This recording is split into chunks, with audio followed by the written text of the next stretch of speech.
Says one person's waiting. I think that's me, actually. Hey, YouTubers. I'm gonna send What's this. up, YouTube? It's your boy.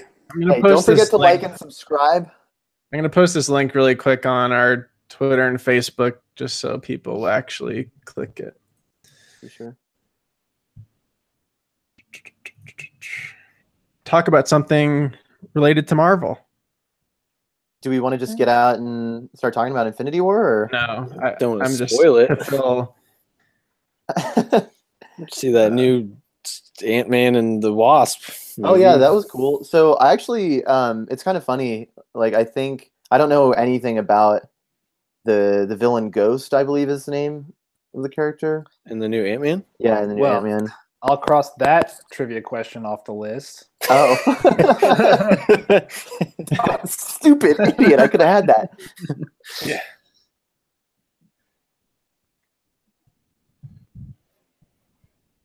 Okay.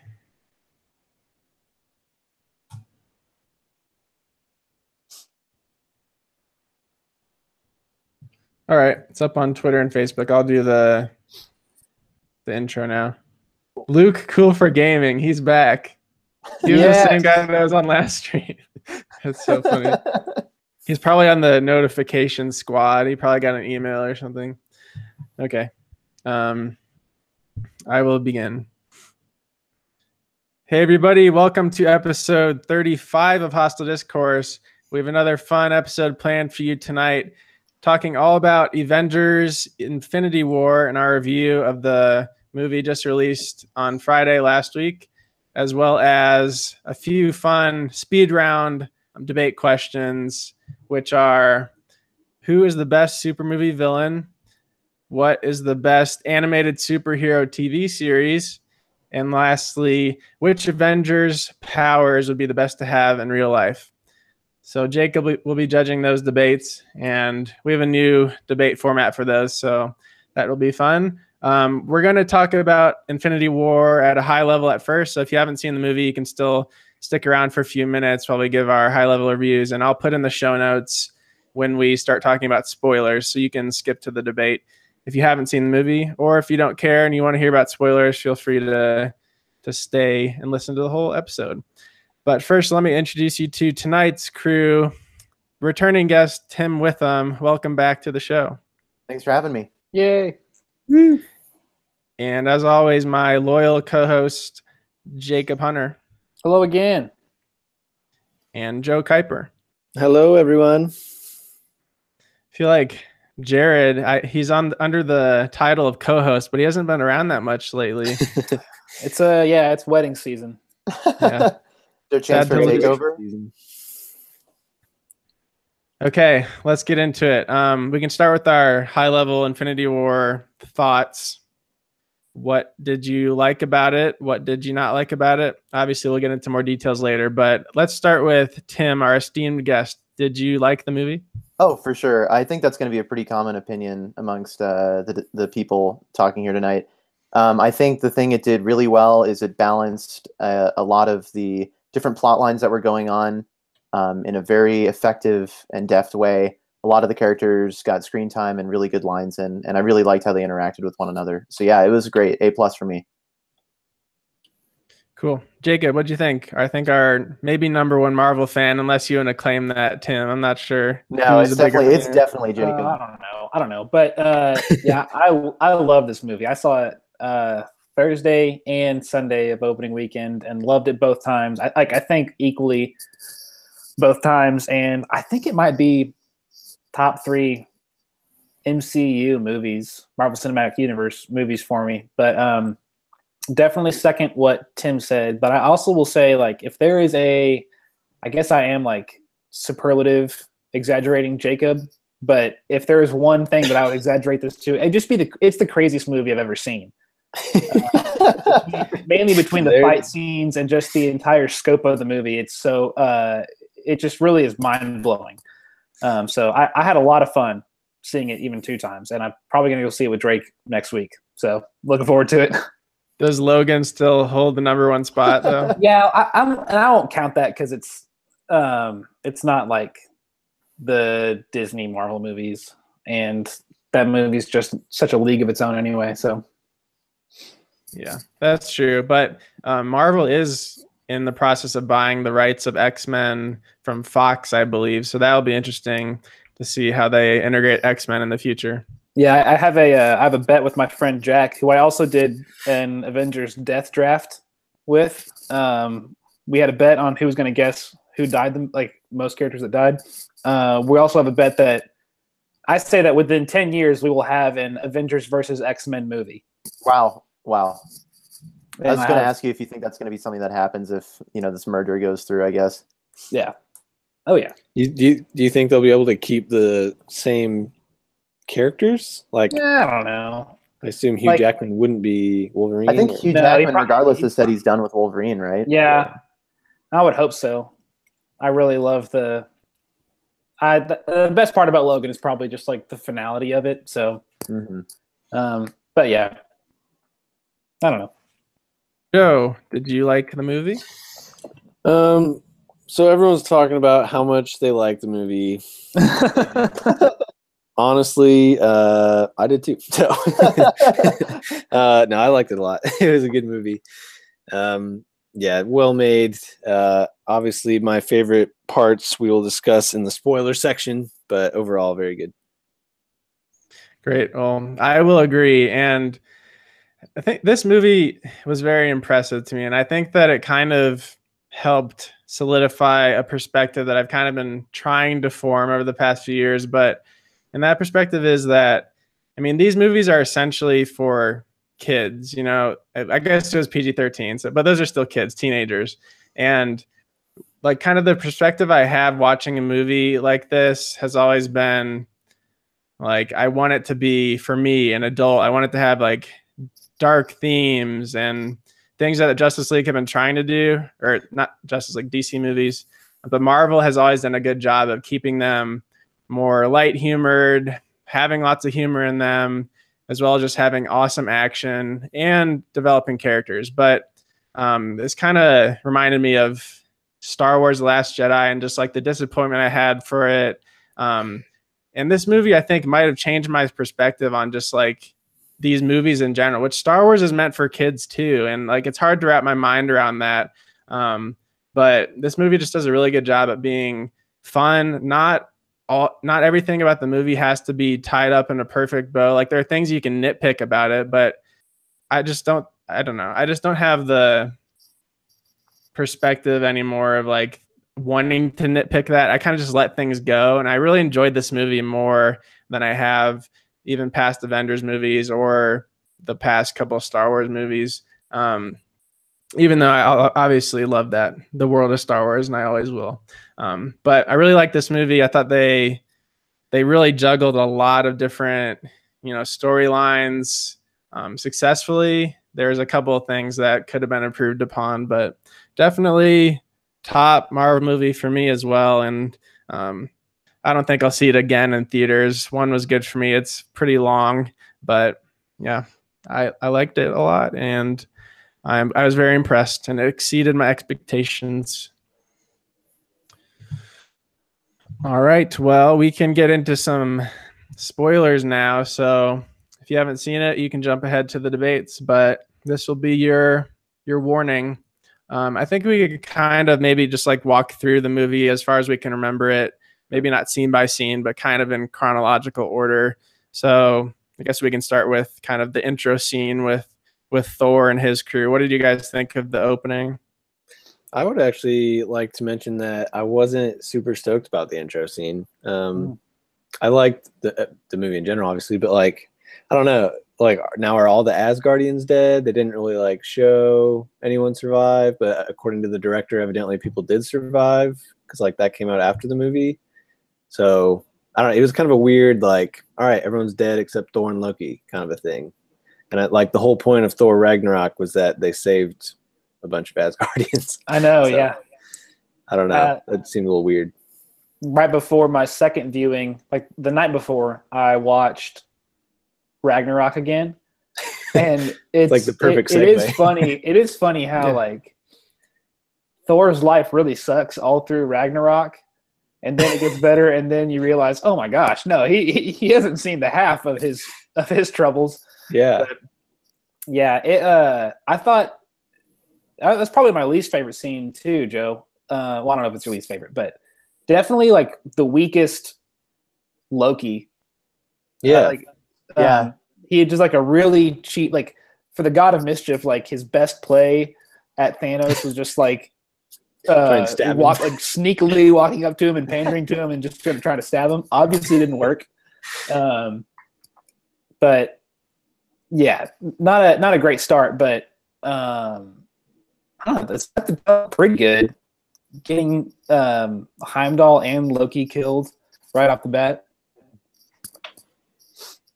Yeah, it makes me wonder how much money they had to pay Idris Elba to do like essentially what is 30 seconds of lying on the ground in this movie. Yeah.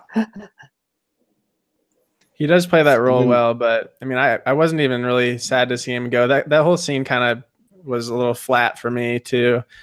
I wish though that they would have started with the next scene when Hulk fell down into New York City into Doctor Strange's mansion. I wish they would have started with that, because that whole scene, Tony Stark meeting Doctor Strange and then the battle on the streets, that was one of my favorite parts of the movie. And if they would have started with that, I think it would have worked a lot better. Obviously, Loki, I guess he had to die somehow, but that's kind of how I saw the beginning of the movie. Yeah, David, I think you raised a good point, because I think the most effective stories are the ones that start the latest. And I think if you literally just open up with Strange, and I believe the character's name is Wong, if you open up with those two guys, and then all of a sudden, literally, it could be pretty funny, like, big crash to the ceiling, and all of a sudden Banner / Hulk is just sitting there, and you realize that he just got, someone really just, knocked the snot out of him. And I think that would be a really sinister way to open up with Banner talking about how Thanos is just all powerful or something like that. Speaking of Wong, where did he go? He just I was talking to some of my friends about this, that they raised this complaint too, but I think he just said he was going back to defend the Sanctum, right? Yeah. But that's all he says. Yeah. Yeah, but besides the time gem, which is on Strange's person, there's no other artifact that's as important. So what could he possibly be protecting? I don't know, but he could have helped out for sure in the battles to come. Wait, who's Wong? Oh, Joe. Doctor Strange's buddy. Oh, right. Okay. Gotcha. You could use some process of elimination. I know. Well, I came back in. They were like, "Where'd Wong go?" And then my bad. Let's talk about that battle in the street. So Tony hears some commotion out the street. He walks out that front door. It's like one really long, awesome shot with him kind of like a car crashes right in front of him. He walks around the corner and the camera's following him this whole time. It really builds up some good tension. And then you see what's actually happening. I really liked that introduction as well as the fight. Yeah, absolutely. It really made it seem larger than life, and that they didn't really know the full picture because it happened so suddenly. So we, the audience, are following Tony as he's realizing what's happening. Yeah. And I actually, I'll bring up this. I loved, I was surprised by how much I felt engaged with each of Thanos's minions. I thought they all had really distinct personalities, even if they kind of were, how to say, caricatures of the Marvel heroes. You kind of had your big dude, he's kind of like Hulk. You had your wizard, who's kind of like Doctor Strange. But I thought they really played off of each other well. Yeah, they really worked for me too.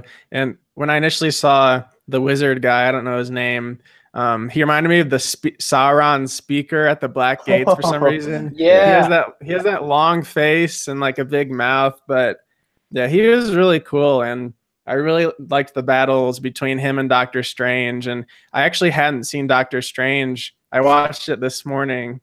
But Doctor Strange's combat in this movie actually worked even more than it did in the Doctor Strange movie. I thought that a lot of it was really cool design and digital effects. But yeah, pretty cool battle with the speaker, as I referred to him in my notes.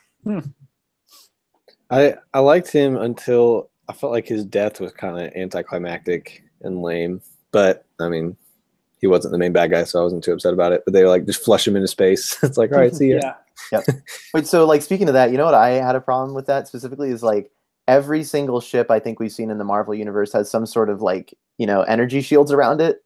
And most of the time when like, if there's a hull breach, the shields keeps the oxygen inside. So it's like, I don't know, it just seemed like, like it was a pretty cheap way to get rid of him, but I mean, I guess they needed to move the plot forward, so yeah.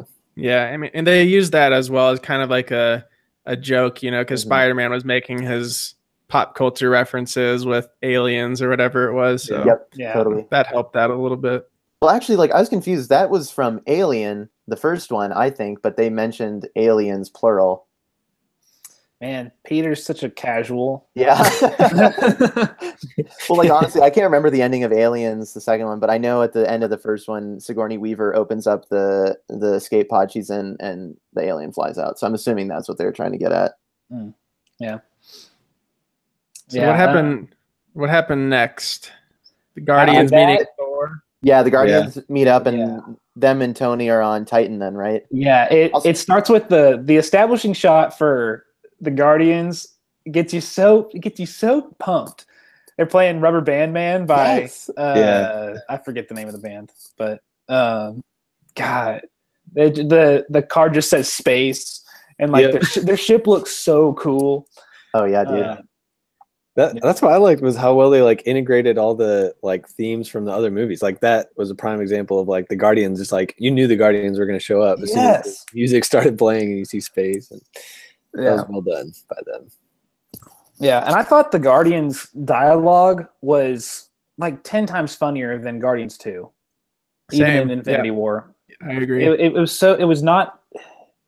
It was way more natural. First of all, plus they didn't just like overdo their jokes. Yep, like they did in Guardians 2. I felt like, and so they just made them way more fun to watch. But yes, definitely. Yeah, they them joking about Thor was greatness, and I don't know. I guess that's kind of all I have off the top of my head for that scene. But Thor calling him Rabbit, the whole thing, that made me laugh like every time. That's so good. What did you think about Gamora and Thanos, and like, did their storyline hold weight for you? Did it work for you as far as like, like one of the emotional climaxes when he sacrifices her? They spent a lot of time with Gamora and Thanos and her sister, which I thought really helped develop Thanos into, just learning more about him. But I just don't know if Gamora, that really worked totally, just because I don't know. I guess I've only seen the Guardians movies once, so maybe I just don't know about her character that much. But what do you think about her? I think I think the biggest part about Gamora for this movie, like she didn't have that much time. The biggest part of her character for me in the movie is like right when they first are fighting Thanos in nowhere. She thinks she's killed him, and she has like an emotional breakdown. Yeah, like she's crying really, really hard, and to me that just solidifies that she has terrible, terrible father issues, which just makes it feel like she and Thanos have a lot of history. So I thought it was a great way of like doing that and not a lot of time. Yeah, because the only childhood memories they showed were just when she was a little girl, right when he kidnapped her, essentially. But yeah, she just seems like she grew up in an abusive relationship, and I don't know. Yeah. I definitely agree with you guys, especially because it's funny. Like I never personally felt, and you guys can feel free to disagree with me, I never felt a real draw or connection to Gamora's character in Guardians 1 or 2. And then all of a sudden she really just came into her own, I think, this movie, because she has this longing to protect Nebula, but at the same time, Thanos just really sold the emotional weight and gravitas that goes with their relationship. And even though we didn't get to see that visually on screen that much outside of like 1 or 2 flashbacks, I think just having Thanos at the very end kind of wake up in this sort of like, I guess it was like, you know, a purgatory of sorts, or, you know, that like kind of astral dream area or something, and he sees a younger Gamora as a child. I think that just speaks volumes to how intrinsically linked the two characters are, and that even if it wasn't a healthy relationship, they definitely had a connection. That was really, I think, delivered well. Yeah.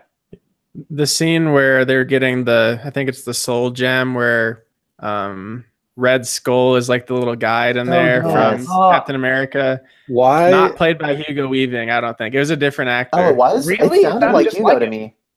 Yeah, I think it was an impersonator, I'm pretty sure. But Wow, they were really good. Why was Elrond even there? He explained it, but it was very, very weak. At the end of Captain America, he does just kind of like he disappears into the void. Like I thought he teleported. I mean, yeah, like he you don't. There's no body at the end of it. Like he definitely is. There's room to believe that he's just taken away by the stone. But he just becomes like a mystical gatekeeper of wisdom. The stone. He's a bad guy. Yeah. Dude, that happens to every Marvel villain when they die. They go become a gatekeeper in a different planet somewhere. Yeah. Wow. I gotta say, like, one of my favorite tropes, I guess, is having a a more minor villain come back in a significant way, even if it's like really small. Like in Winter Soldier. Yes, Jacob. Yes. What's that guy's name? I don't know. One of the Nazi guys, but he comes back as a robot computer. Dude, well, he comes back as MODOK.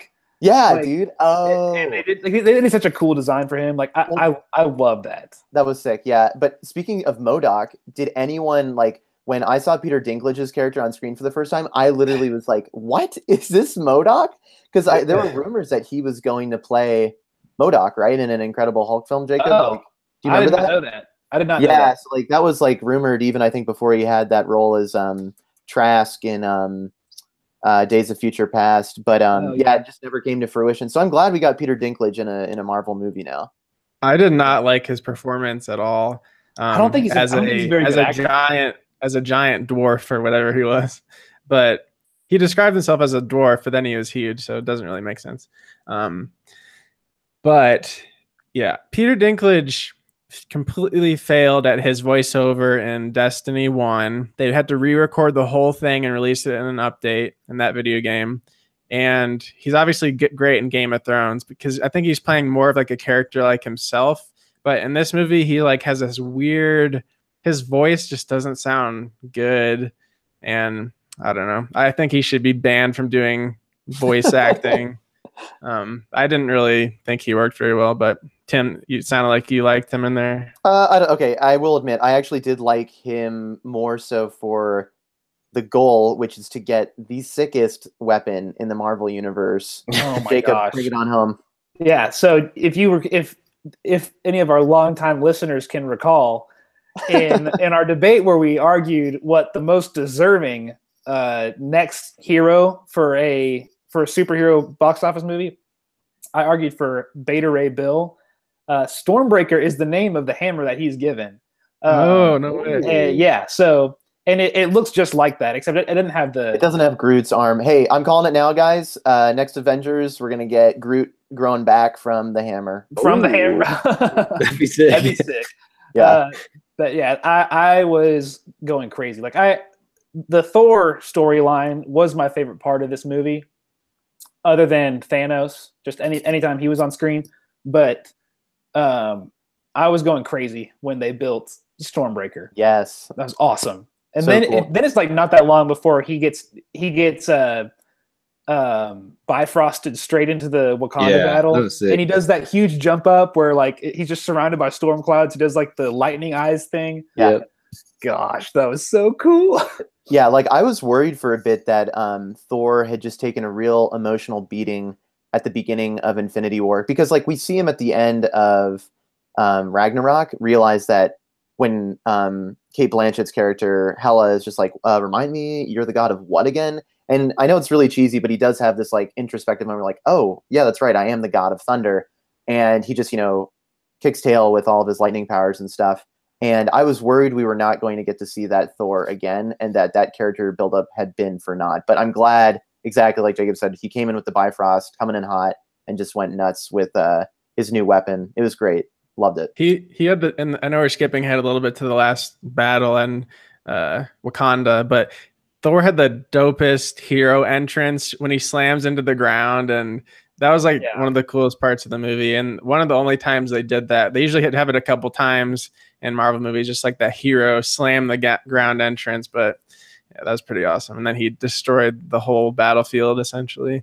Yeah, Thor like single-handedly wins that fight and kills Thanos. Almost. Pretty epic. Let's go back a little bit to talk some more about Thanos. So I was gonna say, right before he sacrificed Gamora, she was like, she didn't think there was any way that he loved her, and so she was like very surprised when she realized he was gonna kill her. But Thanos in general worked a lot better than I thought he would as a fully CGI villain. And I think the core of that for me was kind of like, his whole thing wasn't, I want to destroy the universe. It was, I want to kill half of the universe's population so that, you know, people won't be suffering for resources and, you know, scavenging like they did on his planet or whatever that other planet was. But I don't know. I liked that whole goal of his, and it kind of, you could be a little bit empathetic with him to a point. But what do you guys think of him and his goals? Well, first I need to correct you, David. Titan is not a planet; it is a moon of Saturn. So I think that's pretty big. Actually, is he from the moon of Saturn? Dude, I think that, like, oh shoot, I mean, I actually don't know. There is a moon of Saturn called Titan, and it has an orange atmosphere, kind of like we see in the movie. So I just assumed that it was one and the same. But wow, I might have to eat my words. I don't know. Ha. Yeah, I obviously, a lot of things I love about this movie. One of them, probably main one, being Thanos. But I can't really, I'm trying to put my finger on like some concrete examples, but they just made him way more relatable than I was expecting. Like, if you start thinking too hard about, not too hard, if you think a lot about like the Infinity War, and you're thinking about, okay, we're going to be fighting over these Infinity Stones and everything is going to be so grandiose, like you feel like you're going to lose track of like characters and personalities. But Thanos is such a strong personality, and he goes on a pretty insane adventure in the movie. And so, like I said earlier, he was the one that I thought really carried the movie, if anyone. Like, I was more sold anytime he was on screen than anytime else, you know? Yeah, the Infinity Stones are kind of, you know, like, you don't really know what they can do. Like, even when he has most of them, he's not really totally using them to their full potential. But I mean, I wasn't really thinking that when he was fighting. After the fact, you're like, yeah, why didn't he just use the time thing the whole movie? But yeah, he definitely kind of grounded the Infinity Stones a little bit and made it a little more believable and a little bit more simple too. His use of the Reality Stone was pretty cool, and the Time Stone when he like reverted time or whatever. But other than those two, like you didn't really get the individual stones, I feel like. Also, major problem I had with this movie is Vision was just a wimp the whole time. Yes. Okay, but to his credit, he got stabbed a bunch of times. Well, yeah, but like, he's Vision. He shouldn't even be stabbed in the first place. Yeah, like, can he just phase? Well, he got stabbed by surprise the first time. So that, and then that's and they said that it was with a special blade that made him not able to phase anymore. Dude, it just seems like a kryptonite situation. Yeah, his gets hyped up. Like, carrying around Vision was really super lame. I did not like having. Yeah, I wasn't really rooting for him that much. Mm-hmm. His relationship with Scarlet Witch was one of the things I was going to bring up. That was my least favorite parts about the movie. Their relationship was like the climax of the, you know, like it was like the emotional climax at the end of the movie. Yeah. And their whole relationship was just not believable, kind of lame. And we just haven't seen that much of them together. The last thing we saw was them think flirting at the end of Age of Ultron or something like that, and it shows them vacationing in Edinburgh or whatever. But like he's an AI, and if you kill him, which would save half the universe, that's kind of an easy decision.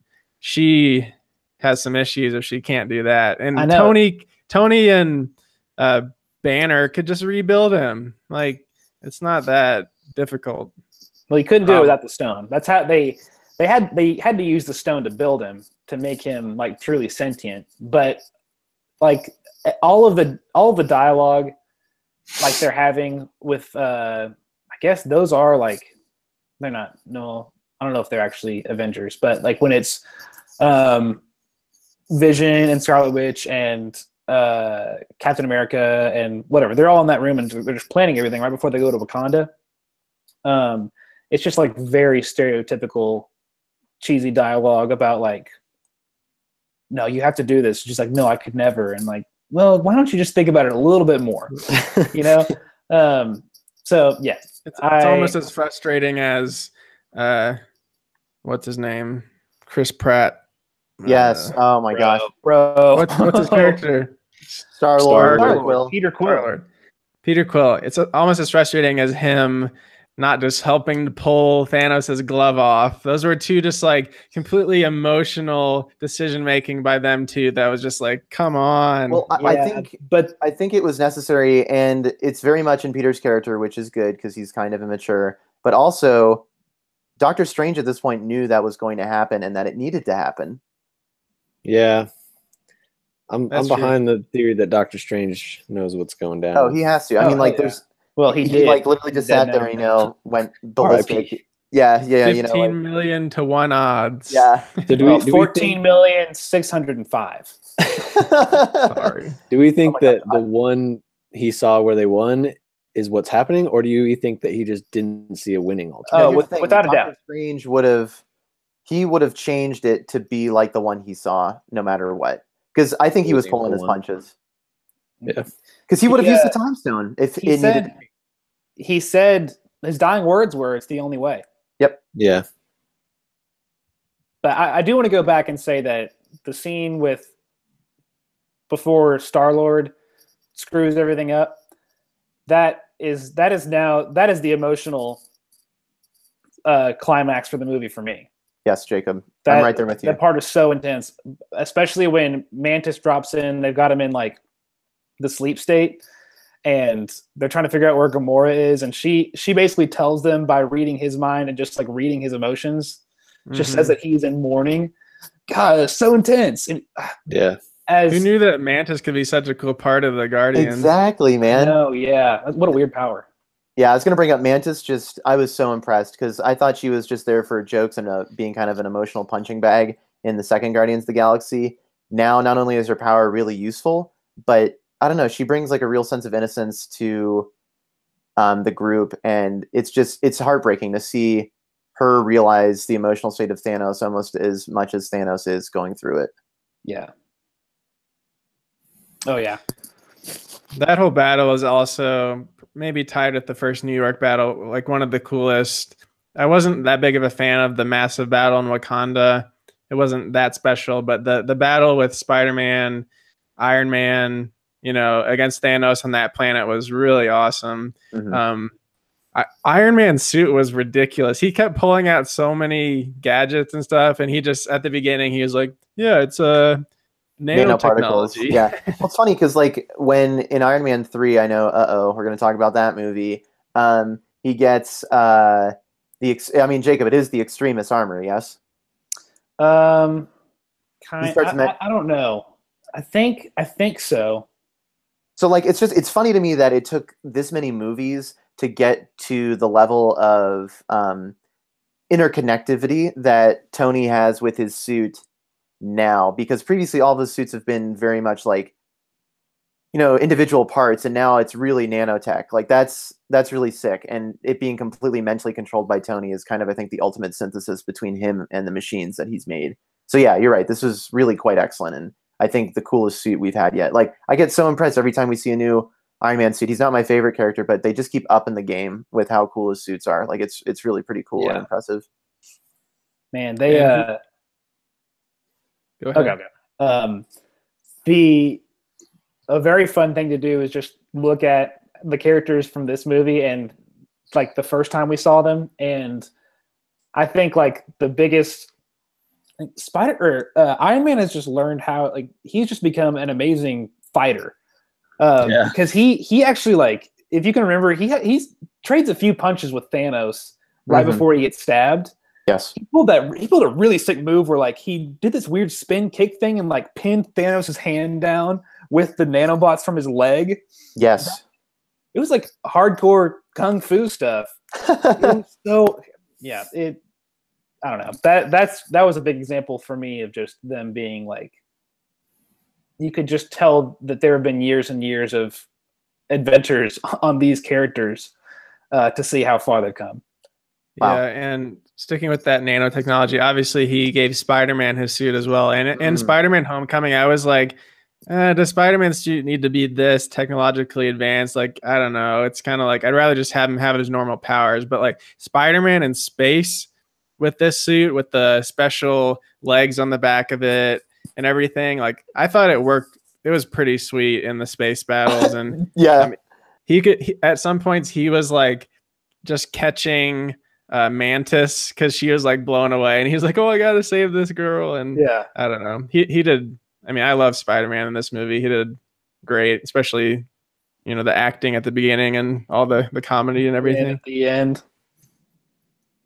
Yeah, and at the end. Like this if you cry every time. So David made me think of a really funny idea that I had. Maybe like if Peter didn't have the special Tony Stark design suit and he had just gone into space, like just like a cloth suit, he'd be an icicle real quick. I was wondering, like, how are they breathing right now? But yeah. Also, hey, can we talk about like, I'm sorry if I totally missed the point of Thanos's drop ships essentially being giant donuts. Like, I thought they were going to be portals. Or were they? Oh yeah, I thought they were going to be that too. No. It was just the propulsion system, I guess. Yeah. I don't know. I thought we were going to get like I almost thought we were going to get a scene where like maybe so many people invade Earth at once that all the heroes had to abandon it for a little bit. No, but one question about his ships I have: why did they land in Wakanda? Was there any reason? Well, they knew that's where that's where Vision was. Yeah. I'm trying to think of how they knew, but they did know. Yeah, I was wondering. To me, that makes sense, but it kind of seemed like they were just landing there just so there could be a battle with the Wakandan people. Yeah.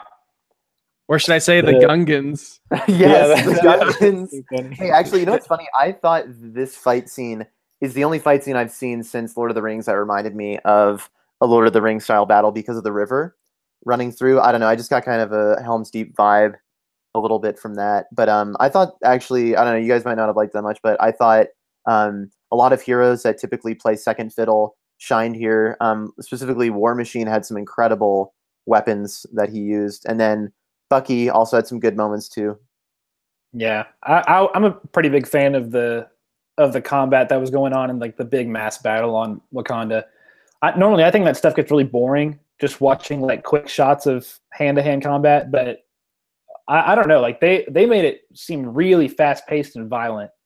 And it was I was on the edge of my seat for the whole thing, but I was still buying in during that scene. So part of it is Captain America. Like they just keep making him more badass. Did his shield break or something? Why doesn't he have it? I think they took it when they yeah, because they threw him in. I think it's called the kiln. No. Yeah, that's the kiln. Yeah, it's the kiln. Yeah, because he's a fugitive. Yeah. He was under arrest, and they took and then that was when he had that sick monologue at the end of Civil War. He's like, "If you ever need a hero." Yeah. But hey, one thing they had a throwaway line about it, but I couldn't really follow it. What was up with Clint not being here, with Hawkeye not being here? He and Ant-Man are on house arrest, which I think is a pretty funny way to write that off, to get that out of the story. It's like, everyone's just throwing around like the universe is at stake, and then it's like, well, they're under house arrest, so we can't get them. So. Well, I mean, they did have Ross, Thunderbolt Ross, long-term Incredible Hulk villain there, and I actually really like that they included that, because I think that house arrest line would have just been like a stupid throwaway if they didn't have at least some, because like Rhodey was saying like, yeah, this is a court martial for me by coming with y'all, but he still did. So yeah. Yep. For how awesome the Black Panther movie was, I wasn't really feeling the Wakanda people, or in Black Panther they barely showed him like fighting. I don't know, I just feel like there was something missing, and it just kind of felt like they inserted the Black Panther people, or Black Panther and the Wakandan people, into that battle, but I don't know, I just didn't really, it didn't feel right to me, and Black Panther didn't do anything that amazing either, so I don't know, I feel like they could have made him a lot cooler in this movie. Yeah. Anybody else agree or no? I just don't really care. I didn't love Black Panther, so. Fair enough. Okay, let's talk about that ending. So if you haven't seen it and you're somehow listening, 12 characters disappeared after Thanos got the last Infinity Stone. And they were Bucky, Black Panther, Spider-Man, Doctor Strange, Falcon, Scarlet Witch, Star-Lord, Groot, Drax, Mantis, Nick Fury, and Maria Hill. So there's lots of theories online as to why and what's going to happen in the next movie to bring back some or all of these characters. One that I thought was interesting, I guess let's just talk about what were you feeling when this happened. We can start with that and then talk a little bit about what we think is going to happen next. I mean, I'll just get out with it. I was surprised they went that hard. I thought worst case scenario, we'd walk out of this movie with maybe like 2 major character deaths max, but we got a significant palate cleansing, so to speak. But I'm also, I mean, it's comic books, man. Like, they're going to come back in some form. Jacob had a really good point. I hope he's going to elucidate on it more in a sec. But I mean, they could come back, but hopefully it'll be at a price. Or we do actually see some permanent deaths out of this. I think what would be really cool is if we get maybe a phase or a few movies with these characters gone, and we can see how the characters start to develop and react. Because you could have some people replacing the Guardians. I think they took the biggest hit. You could get like Adam Warlock has already been kind of introduced at the end of the second Guardians movie. He could come in. Captain Marvel, I think, has been associated with the team a little bit too, so she could maybe be entering into that fold. So I think this is a really good opportunity for them, and I'm skeptical of seeing how they proceed if this is something that doesn't last for more than just, until the next Avengers movie, or if it actually lasts for a little bit. Yeah, I thought that we were going to see the end of Thanos in this movie. Yep. Since they went, because I remember seeing that, like they changed the titles from Avengers 3 and 4. They were originally like Infinity War Part 1 and Part 2, but they changed it back to just like consolidating them. I thought we were just going to have the whole Infinity War story played out, which on that assumption, like I just thought a lot of things were going to happen as far as character deaths, namely, like Tim said, like 2 or 3 big ones, and not like, but instead we got this, and I'm so glad that it is the way it is. But yeah, I really don't think that, like, you can buy into the idea that, yeah, it is comic books and they're going to come back, and there's alternate universes, and everything's going to be crazy, and there's crossover events and whatever. But I think the way that they've told this story so far is that just like Thanos uses the Infinity Stones, and then he goes and sees the child Gamora, and she says, "Did you do it?" He says, "Yes." "What did it cost?" "Everything." Like the idea is there that to do all of these things, to wield this unbelievable power, like it does cost a lot. So I do think that while maybe there is going to be trade-off, like we're probably going to see Black Panther and Spider-Man again, I think there's going to be definitely like lasting repercussions to the Marvel storyline. At least I really hope so. If not, that would really suck. But I'm not going to write it off yet because there's still a lot of movies to see. Yeah, that the whole scene was my single favorite part in a Marvel movie ever. Really? Everyone died? Yeah. I mean, like death. well, obviously I wasn't happy when I watched it, but like the one thing that I feel like Marvel movies have always lacked is like real emotional weight.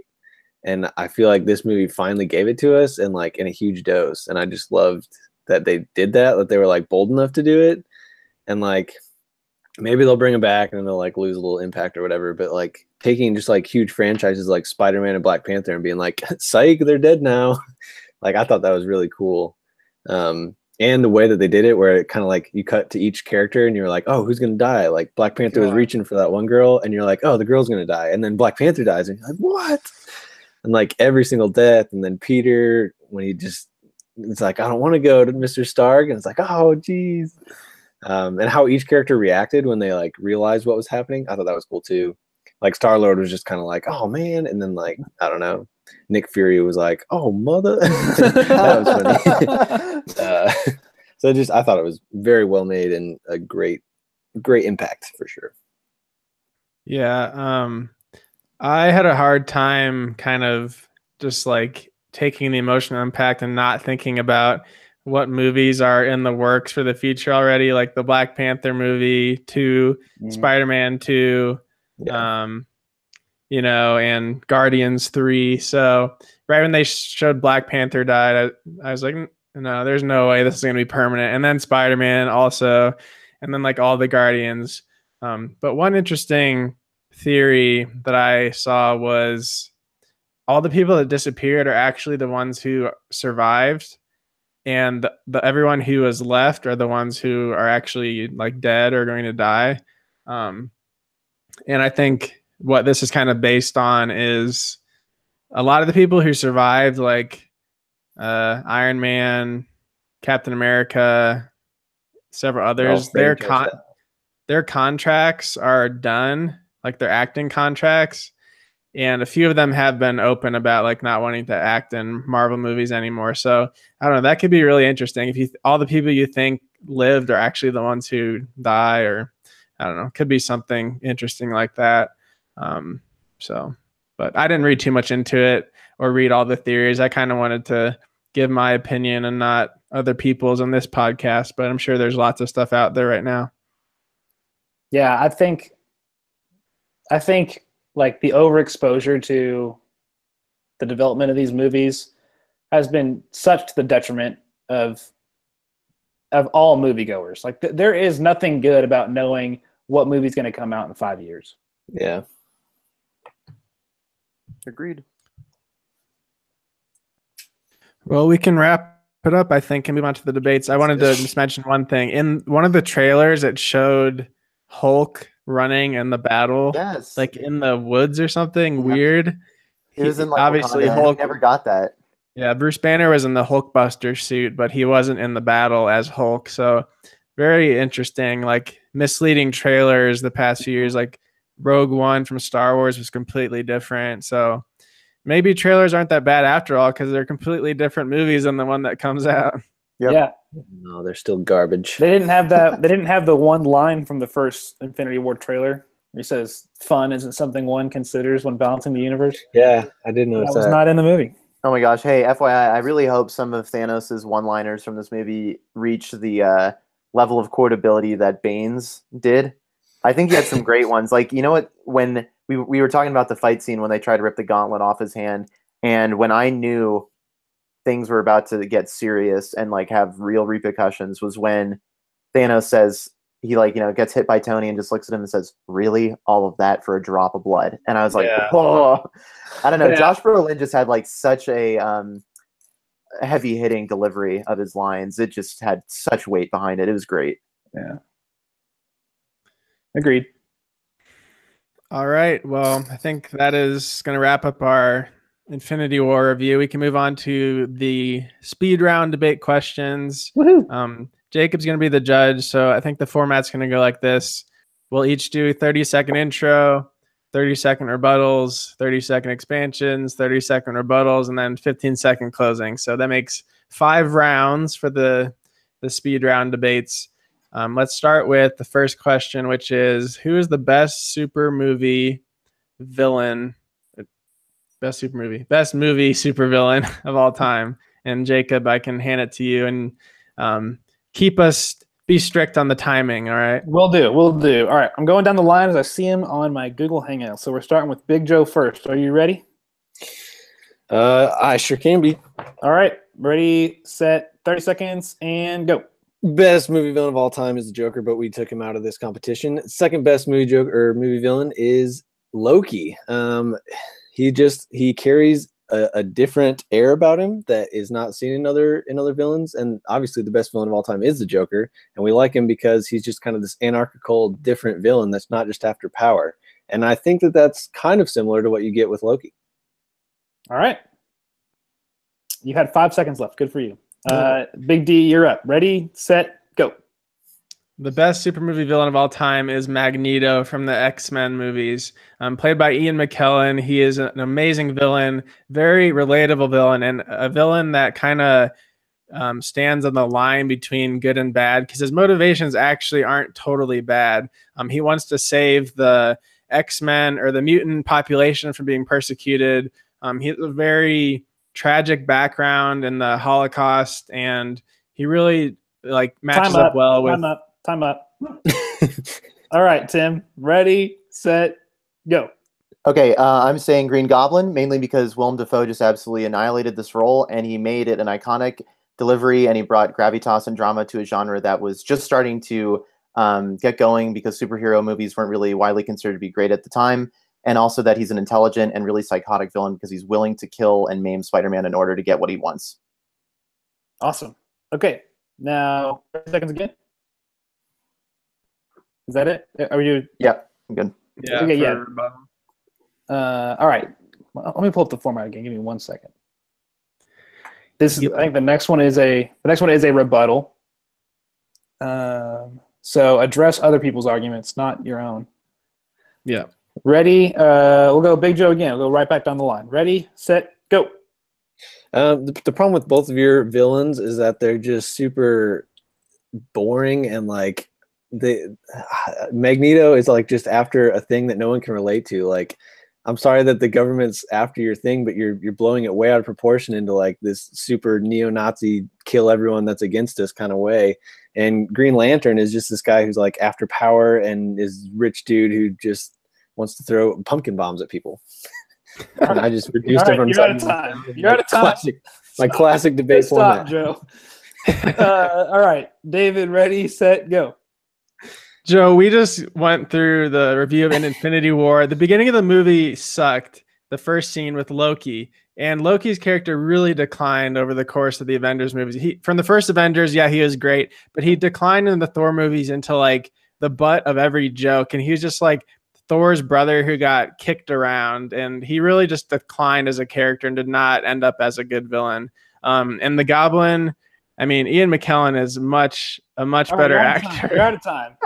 All right, Tim, ready, set, go. So initially, I just definitely wanted to say that Magneto is he doesn't have a consistency to him because he's played by 2 different actors, and it just doesn't work that well in terms of delivery. Beyond that, Loki, again, like David just said, very declining returns as the Avengers movies go on. And he's also just playing, basically he's serving Thanos the whole time, which we've learned, and that just really diminishes the only movie he was good in, which was the first Avengers. Done. All right, well done. Now we are on to an expansion. Focus on your own argument. We'll mix it up. Big D, ready, set, go. Okay, Magneto is the Malcolm X to MLK with Xavier. He really works well to kind of have the extreme point of view on the mutants compared to Xavier. and it really works really well to make you like if you were a young mutant who you're being persecuted, they're trying to take your powers away, you would want to team up with Magneto. It's very relatable, even though we're not mutants, Joe. You can still relate to it. There's plenty of people groups that have been persecuted. You're out of time. All right, Tim, back to you. Ready, set, go.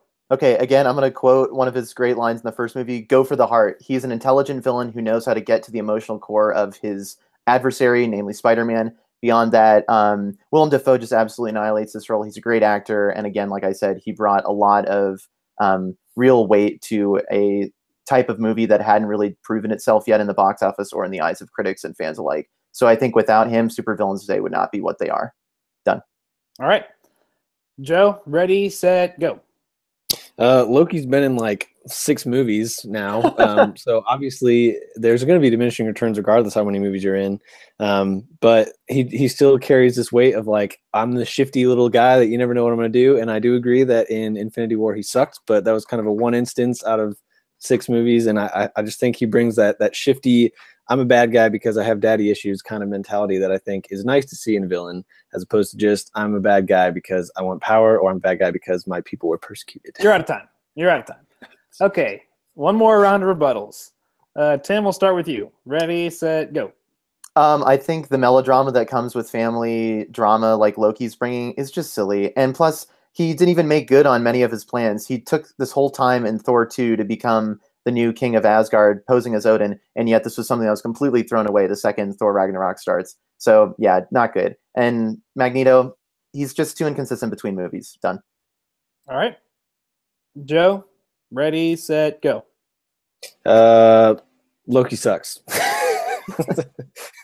Loki?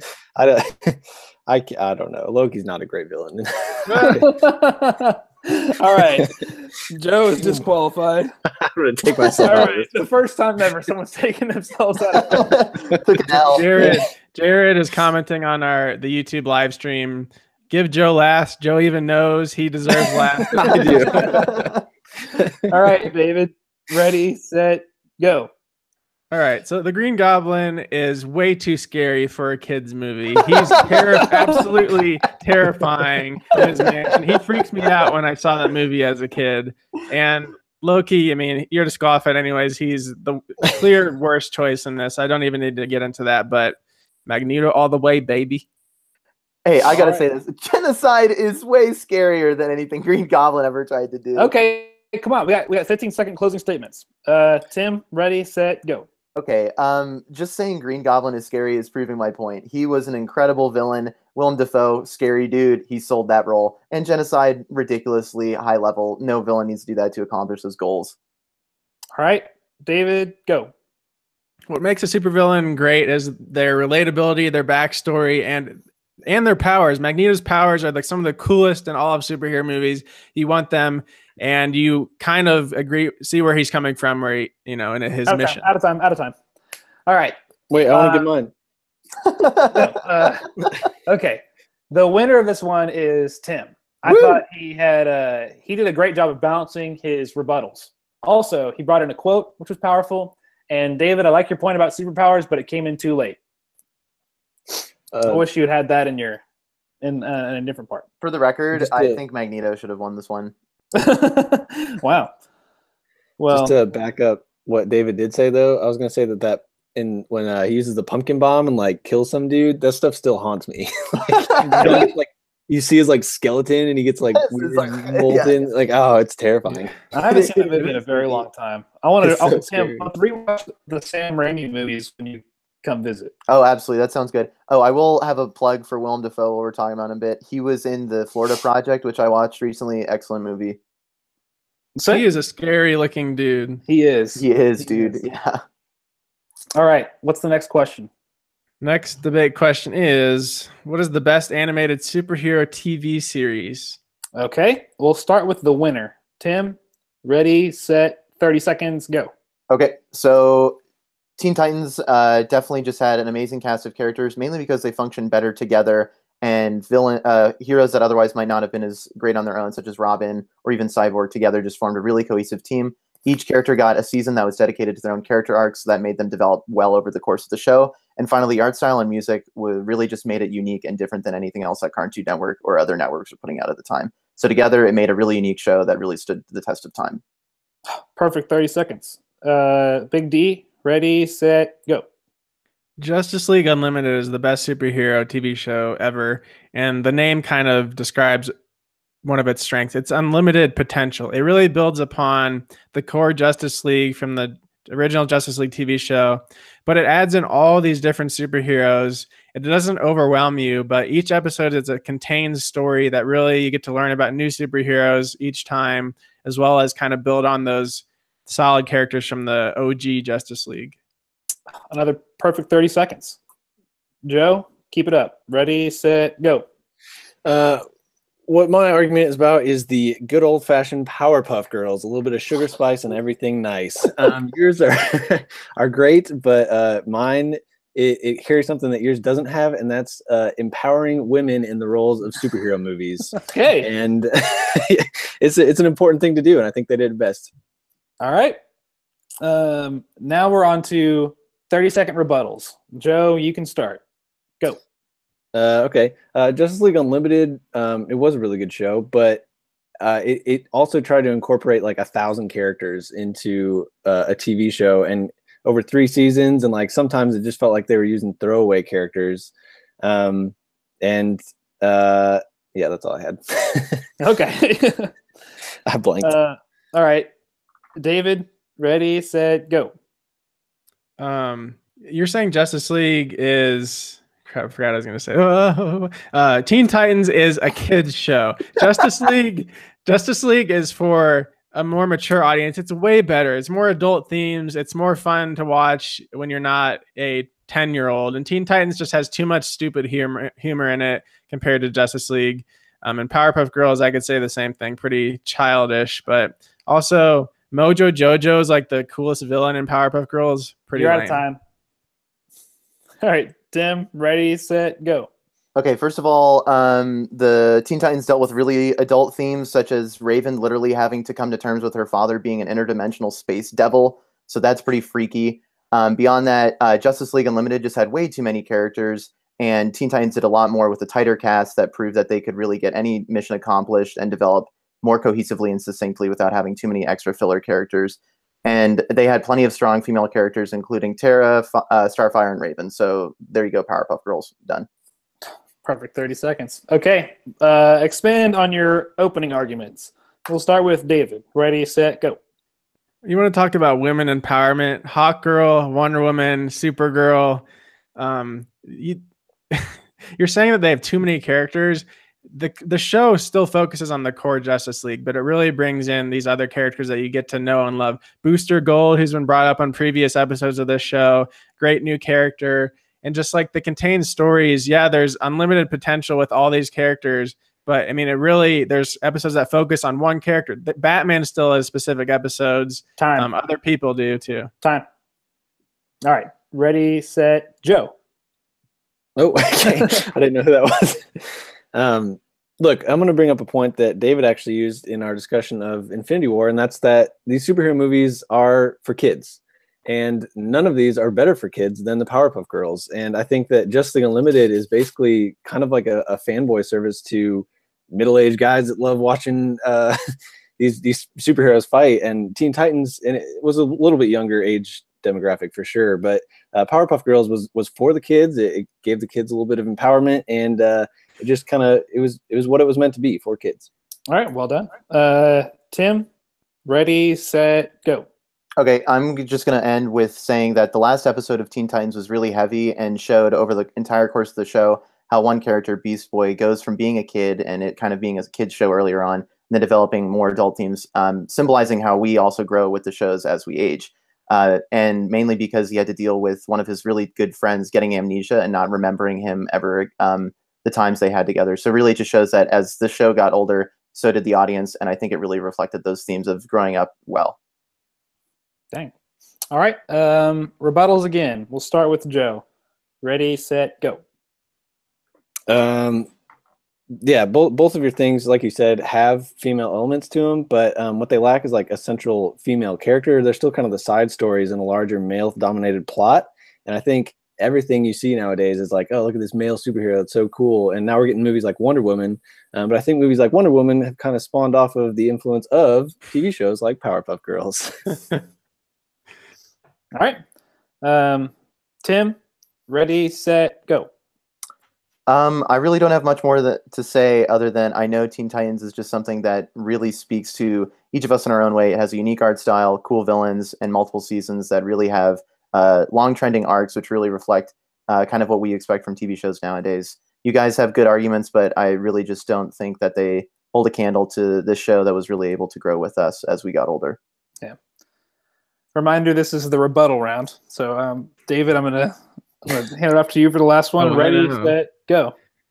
Okay, when you think of a superhero show, you think of powers, and Justice League Unlimited has the coolest powers. Teen Titans, the powers are kind of lame. Powerpuff Girls, they're super lame. They all have the same power. They're all essentially like Superman, you know, they just like the generic superhero. And Teen Titans, the coolest power is probably Beast Boy. But Justice League Unlimited, you have so many different powers. If you can choose one that you really like, and you have a few episodes about that character. But definitely has the coolest powers. All right, we out of time. All right, 15-second closing arguments. Tim, I'll hand it to you first. Ready, set, go. Okay, multiple seasons, great arcs with each character developing through each season individually. They have a tighter cast. It made Robin really cool. That's a really difficult feat, so it's a great show. All right. David, ready, set, go. The Justice League theme song is absolutely incredible. Very good song, as well as the art style. I think it's a way cooler and more realistic than Teen Titans and Powerpuff Girls. And all right, time. FireStorm's in it. He's the best. Joe, ready, set, go. Superhero movies should be about basically empowering children, and I think Powerpuff Girls does that the best. It covers very relatable arcs like women empowerment and also having like a single father family and what that entails, and it's more about for the kids empowering them versus fanboys. I don't love this, but I'm gonna give it to Joe because as he did back up his argument pretty well. And on the rebuttals, he had some decent points, but I really bought into the idea that superhero TV shows, they're for kids. That's okay. That's just okay. So what's the last topic? Jared is rolling in his grave right now. All right. Debate number 3. Which Avengers superpowers would be the best to have in real life? Okay. Big Joe, we'll start with you. 30-second opening statement. Ready, set, go. When I first got this question, I was going to go with Iron Man, but I once tried to argue that Doug was the best like magical animal to have, and I was going to say Iron Man's cool because he's smart. So I'm going to go with the raw power because that didn't work last time. Let's go with the basics. So Thor is the greatest because raw power and longevity. He is literally indestructible and he can live forever. All right. David, ready, set, go. Okay, in the real world, there aren't intergalactic enemies to fight. I wouldn't want to be fighting in wars with my powers, so I choose Spider-Man. I think his powers would be the best to have in real life, just because they'd be so much fun. You could play around with them. I mean, you could fight some small crime if you wanted to, but essentially, you'd just be so awesome to jump around and climb and just have fun with his abilities. All right, Tim, ready, set, go. So Doctor Strange is my choice mainly because he just has all of these reality manipulating powers that really allow him to do a lot of fun things, but all like, unlimited beer. That's pretty great. But the other thing is he definitely could go up against any villain that comes against him and outwit him or outsmart him by putting him into some sort of mirror dimension. So great opportunity for fun and defeating villains. Great. All right. On to 30-second rebuttals. Tim, we'll start with you. Ready, set, go. Okay, so Joe said that Thor can live forever. False. Asgardians do age and eventually die, as evidenced by Odin at the beginning of Thor Ragnarok. Beyond that, I also just want to say that Spider-Man, really, he's great, but can't go up against magical characters and could definitely be overpowered by someone significantly stronger. So I just don't think those heroes stand much of a chance against real enemies. All right. David, we'll go for you now. Ready, set, go. Thank you, Tim. We're talking about in real life here. I don't have to fight magical enemies. It's what powers would you want to have in real life? So as Spider-Man, with his wall crawling, enhanced strength, speed, reflexes, spidey sense, durability, stamina, you don't need to be fighting magical enemies. They don't exist. So whatever powers are the most fun, which I think are Spider-Man, is what I would want to have. And the only fun power, I guess, of Thor, super strength and flying, but I think that jumping around, having a little more grounded powers is better. Time. All right, Joe, ready, set, go. You both picked humans, which is super lame because your shelf life is going to be about 50 years and you're dead. And at least with mine, I can live for thousands of years, even if it's not, unlimited. And secondly, your powers are going to draw attention to yourself. So either best case, you can do some party tricks with them, or worst case, you're expected to do major feats. And at least with mine, I can back up the feats versus just slinging webs and making magic circles. Okay, now 30-second expansions on your original arguments. We'll start with David. Ready, set, go. I wouldn't just be slinging webs. I would be the best climber in the world. I would be the best acrobat in the world. It'd just be so much fun. You could do as many, extreme sports as you wanted to and be able to survive any of it and excel at them. And I guess it's a little bit of a rebuttal, but Doctor Strange has like too much power. I don't think that having the power to go into alternate dimensions is something that would keep you sane, really. So, all right, Tim. Expand on your opening arguments for 30 seconds. Ready, set, go. I'm going to pull a Big Joe here and speak from the heart. I know I am mentally strong enough to be able to handle these sorts of powers. And I think it would be amazing to be able to bring real knowledge of quantum physics and all these other, science that appears like magic could really become something that is mastered by me, and I could open up this ability to the rest of the world. So I just think it's going to be a really useful power to have, and I would be able to handle it well. Okay. And Joe, ready, set, go. With my abilities, obviously they have a lot of real world applications. And even if I got to the point where I was using them to, you do powerful things and save people from tyranny, that kind of thing, like I could back it up because I'm an indestructible god creature. So at least, if I decide, hey, I want to do some major things for the world, I could back it up versus, I guess Doctor Strange could maybe pull it off, but I don't think Spider-Man could alter the world the way Thor could. Okay. Now, 30-second rebuttals once more. We'll start with Tim. Ready, set, go. I just think more than anything, Thor, his powers really don't allow him to give back to the world. I mean, sure, he has lightning, so he could make some light bulbs work for people in, a town without power. But I think beyond that, it just doesn't work out. And Spider-Man, again, he's pretty small scale. I mean, he's just your friendly neighborhood Spider-Man. Can't really change the world or help him out on a bigger scale. So I think it'd be fun for a little bit, but I think it'd wane quickly. Okay. Joe, rebut. Ready, set, go. You want to talk about not being able to have major influence, but I mean, you talk about, tyranny. You have some dictator in another country that I could essentially wipe out single-handedly and not risk the lives of other people. World wars wouldn't be an issue. I could end them if I wanted to.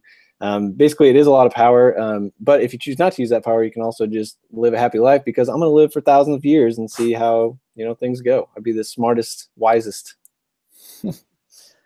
All right. David, bring it home. Ready, set, go. Joe, I don't think anybody actually wants to live for thousands of years. Also, you mentioned the extreme amount of power you have to change the world and overthrow leaders. I don't think you want that much power too.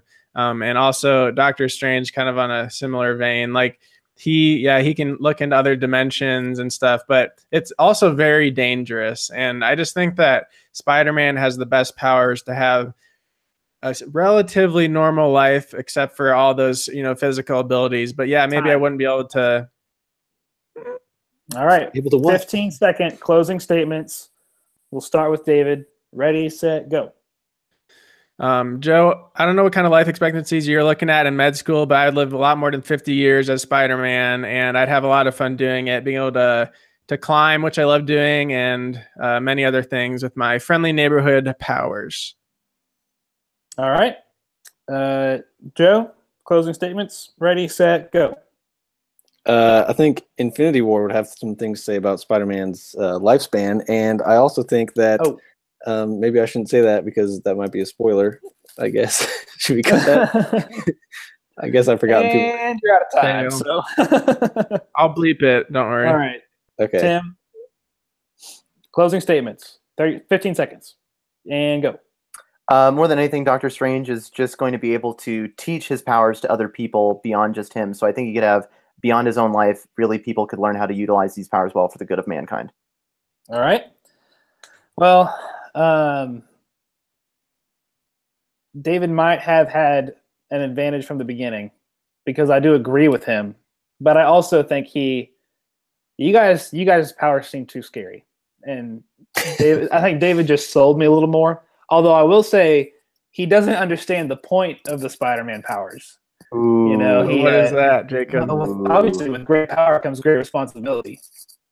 You aren't supposed to be Spider-Man without being a superhero. But I give David that win, which means it's time for trivia tiebreaker.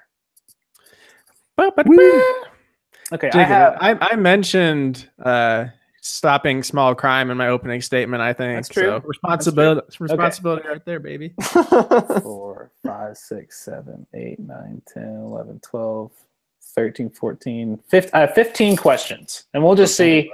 Should we do like first to 3 correct or something? Yeah, we'll try that. I don't think they're that. They're not that easy. Can we say Buzz first? Yeah. Okay. First one's kind of hard. I'll start with the harder one. The first time, and this encompasses all superheroes, so we'll get some DC and Marvel. Not to say that they have the rights on all superheroes, but just I was going to say whatever.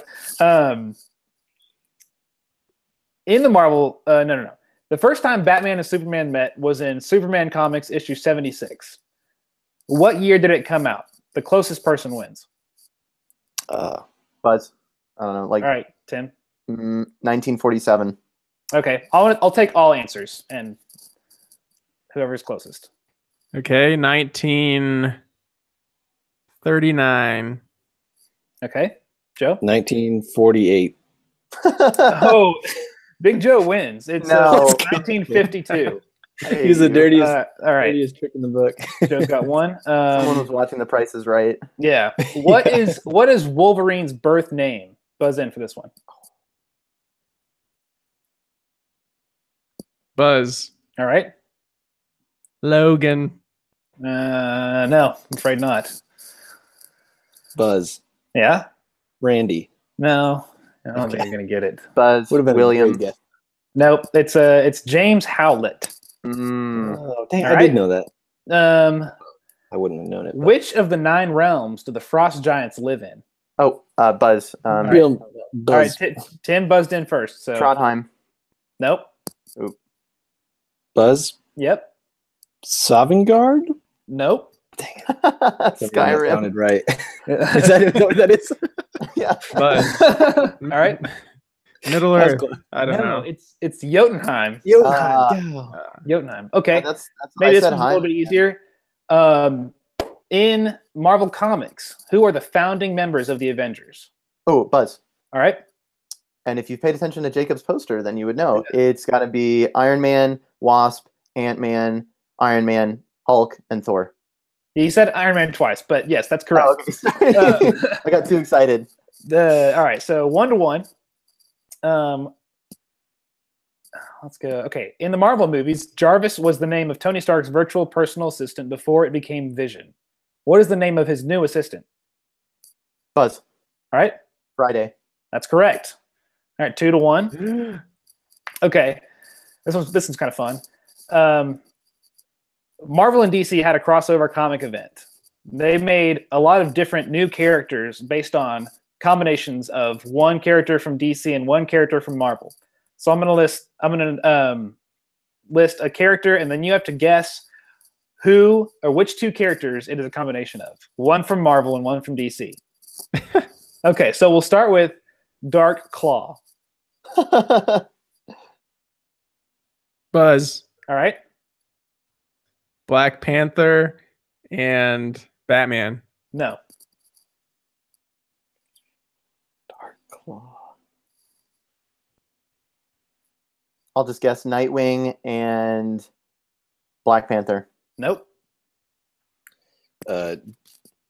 Dark Side and Nope. Claw. Nope. Dang it. Dark Claw is a combination of Wolverine and Batman. Ooh. Oh. All right. This one might be a little bit easier. Super Soldier. Buzz, All right. Superman, and Captain America. Correct. Yes. Easy. A point. The next one's I think maybe too easy. So we won't do it.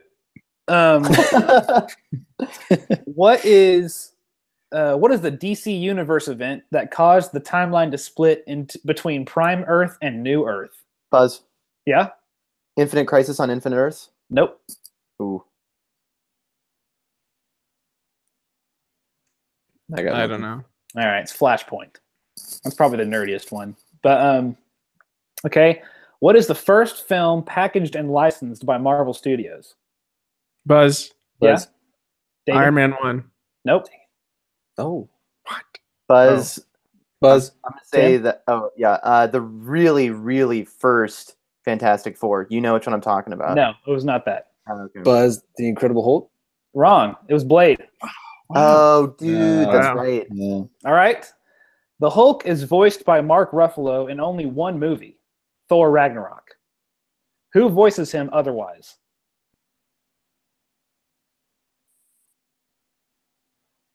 Buzz, Edward Norton. No. Got it. Technically. Buzz. movie. I'm gonna say Andy Serkis. Wrong. I don't know. Good guess. Oh, you guys. It's Lou Ferrigno. Oh. Oh, wow. Okay. What is Cyborg's alter ego's name? Mm.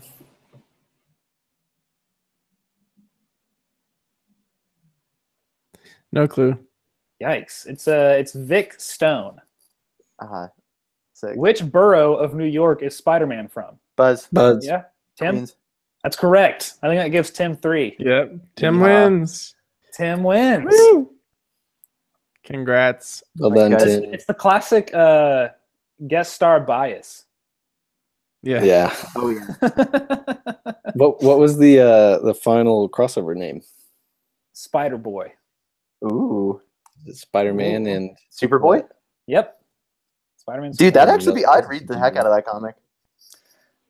But he has Awesome. he has wall crawling and flight. So what's the point? Why crawl? I freaking love that. That's funny.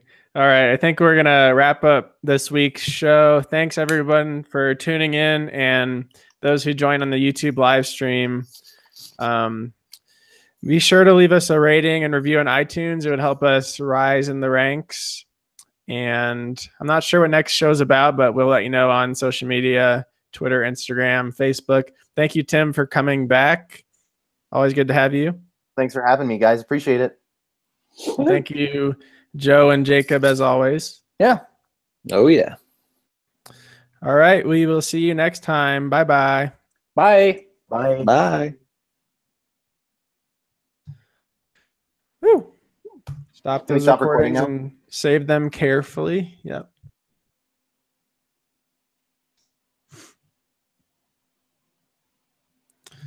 Your name, episode 35 would work.